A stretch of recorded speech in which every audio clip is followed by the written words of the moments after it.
Hi everyone, it's Monet, the editor of Trish TV. Editing videos takes a long time, and I'm the only editor at the moment. Here's me editing on a plane.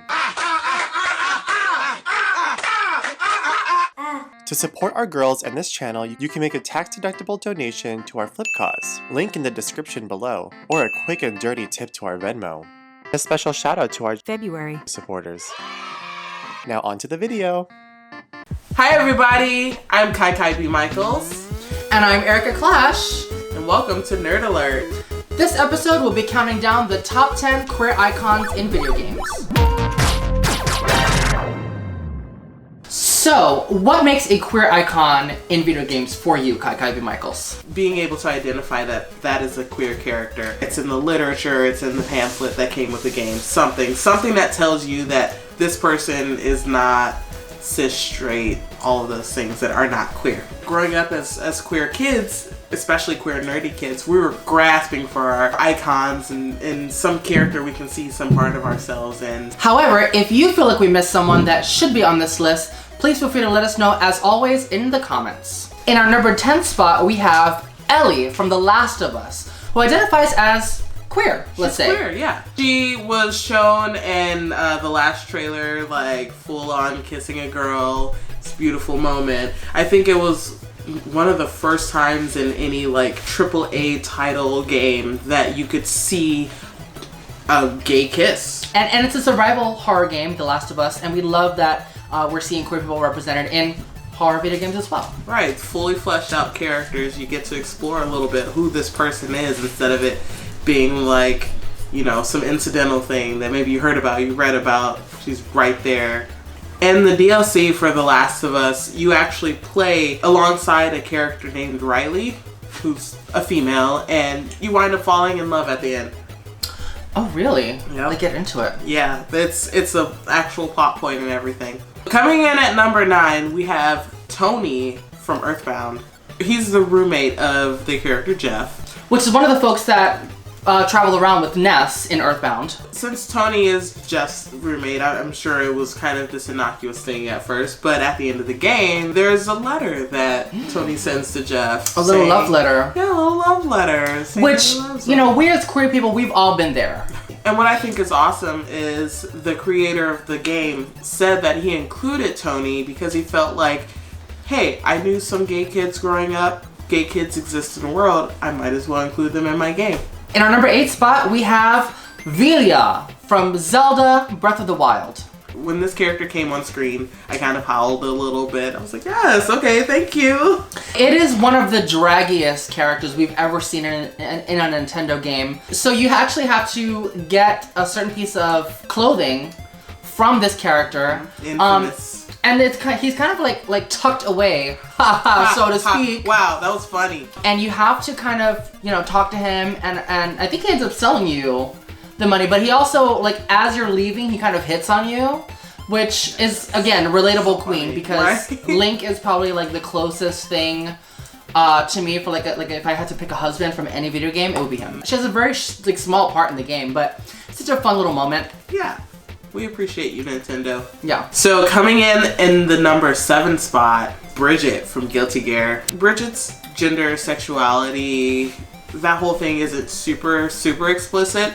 I feel like most people refer to Bridget as cross-dresser or drag kind of personality. So Bridget was born in a set of twins. They were twin boys, but in the village that he was born in, you know, they felt like twins were bad luck if they were boys. So his parents raised them as a girl. Which kind of harks back to, like, you know, certain cultures that we have, which are just sort of naturally inclined to think of gender outside of the binary. Yeah, Bridget doesn't necessarily seem like he's trying to reclaim his masculinity or anything. He seems very comfortable in that little nun outfit. It's really cute. Yeah, Bridget owns it. But at the same time, Bridget became a bounty hunter because he wanted to prove that he's not bad luck and look good while doing it. So in our number 6 spot, we have Poison from Final Fight. She's canonically a trans woman because they included that she was what they call a new half. So this is a term that usually is used to refer to pre-op trans women in Japan. But the kind of official reason why she was released as a trans woman was because they thought that when the game got ported to America, people might not be so keen on beating up women. So I guess they figured, let's make her a trans woman because it's okay to beat up trans women. So this is sadly one of the first characters on the list that have been censored, or in some way there's some sort of controversial origin. They were afraid of feminist groups suing them for having a woman in a fighting game. So coming in at number 5 is Vivian from Paper Mario. So Vivian is from Paper Mario The Thousand Year Door, and she's part of like 3 siblings. I assume that the elder siblings are cis women, cis girls. Correct. And they wound up shaming Vivian for being making trans. her feel bad because you're a boy. Yeah. You're our brother, not our sister. Because the 3 of them were villains. Correct. And then she kind of helped Mario in the end. Yeah, she wound up joining the party for a bit. That's right. She got her confidence back. She got her groove back. Yeah. I think we all know what it feels like to be a little kid that's misunderstood. Oh yeah. And then there's that story of like your chosen family means more to you than your given family. Low key, it gets me kind of emotional and like really strikes a chord with me. Yeah. This character. I agree with that. Yeah. I love you. Oh my god, I'm getting like emotional talking about Vivian. In our number 4 spot, we have Ash from Streets of Rage. And when they say Streets of Rage, I think they're really saying Folsom Street of Rage. She's ready for Folsom, Oh my Dory Alley, and she has a gig at the Eagle after. If you look at this character, it is exactly what you'd imagine a gay video game character looking like in the early 90s. Her little dick pouch going on. Yeah, but she also has like a female symbol. Yep.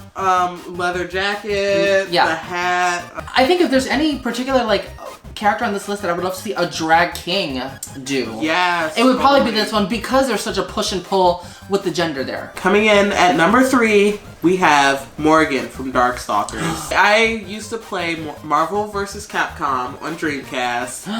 The Dreamcast! On some bootleg DVD-ass discs that my dad got from the freaking flea market. She's such a queen. She has this kind of move that she does. Yeah, it's like the kind of move that you do like pre-reveal or like yes. So Morgan is bisexual.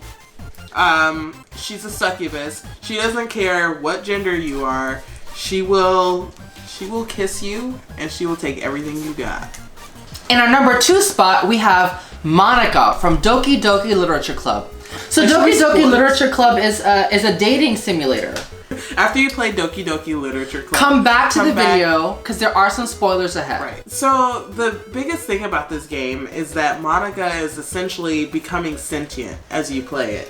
And she's falling in love with you. You, the person, not the character that she's interfacing with, but you. She goes, hey, is this your real name? Who actually are you? I love you. You know, there's this whole fourth wall breaking moment that makes this game so satisfying to play to the end.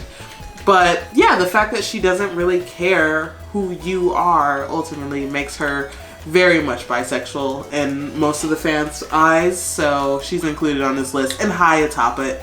Now, before we go to our number 1 spot, we do have some honorable mentions. So we don't have a specific person for one of our honorable mentions, but we do have to talk about games such as Dragon Age, Mass Effect, The Sims. Fable is another great example. Anything that allows you to play through a world and just be yourself and choose your own adventure.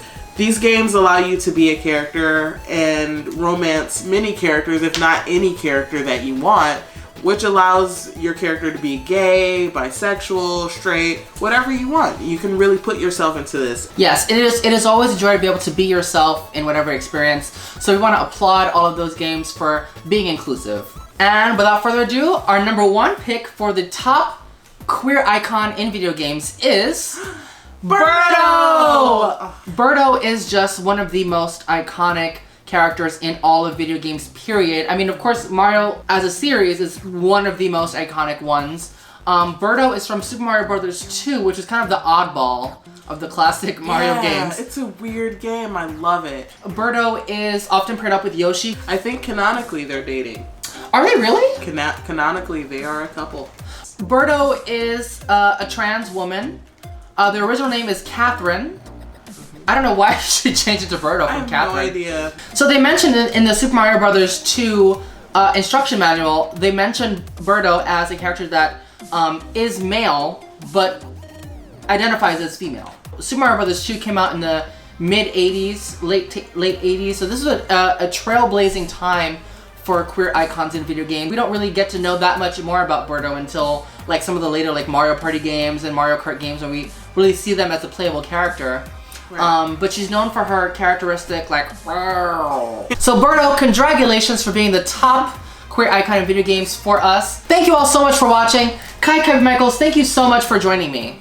And thank you. This is, of course, Erika Klash. We really appreciate you watching. Please watch more on Trish TV. And like and comment and subscribe. Yeah, and tell us who your favorite queer icons are. Mwah! Love you. Thank you for watching Trish TV. If you'd like to see more videos like this one, please support us on Flipcause. The link's in the description. Bye!